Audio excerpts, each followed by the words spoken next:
100 кіші жоба аясында Жасыл ел жасыл балабақша Қазақстан Халықтар Ассамблеясымен келісім меморандумға 2024 жылы қол қойылды.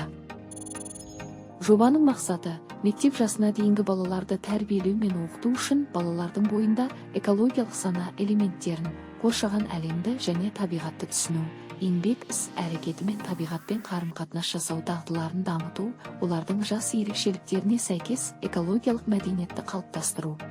Осы жоба аясында Жасыл ел жасыл балабақша челленджі жолдаудан басталды. Челлендж мақсаты экологиялық сауаттылыққа тәрбиелеу. 32-ші бөбекжай бақшасы, 41-ші бөбекжай бақшасы, 13-ші бөбекжай бақшасы, 31-ші бөбекжай бақшасы, 19-ші бөбекжай бақшасы, 30-ші бөбекжай бақшасы,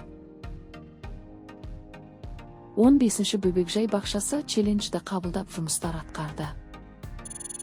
Естелік қалдыру түлектер аллеясы балалар үшін балабақшадағы өмірдің маңызды сәттерін еске алатын орын болады.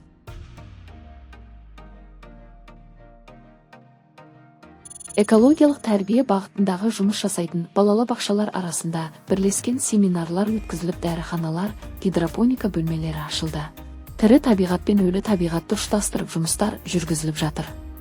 Қайнар және С бөбекжай бақшасында гидропоника әлемі жұмыс жасауда. Номері 36-шы бүлдіршін бөбекжай бақшасы.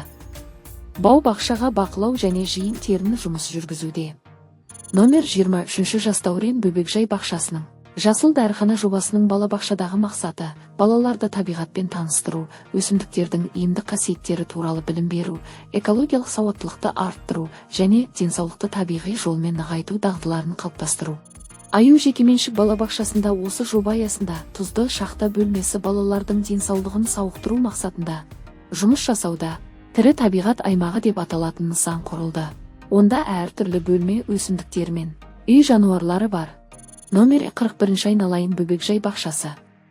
Экологиялық тәрбие бағытын ұстанып, экологиялық белгілер ойындар. Бөбекжай бақшаларда бір тұтас тәрбие аясында ата-аналармен бірлескен күзгі аса жұмыстарын жүргізді және ата-аналарға кеңес беру пункттері жұмыс жасайды. Бұл балалар мен ата-аналарға пайдалы ақпаратты визуалды түрде жеткізуге көмектеседі. Номер 32-ші Ботақан бөбекжай бақшасы. Болашақ жылыжай жобасы әзірленуде. Бірінші жобаның жоспарын әзірлеу, жоба бойынша нақты шаралар мен кезеңдер дайындау. Екінші кері байланыс жүйесін енгізу, балалар мен ата-аналардан жобаның тиімділігі туралы пікірлер жинау. Үшінші қорытынды есеп дайындау, жобаның нәтижелерін бағалау және келешек жоспарлар туралы есеп беру. Бұл жобаның негізгі мақсаты балалардың экологиялық мәдениетін қалыптастыру, табиғатты қорғау және сақтауға ынталандыру.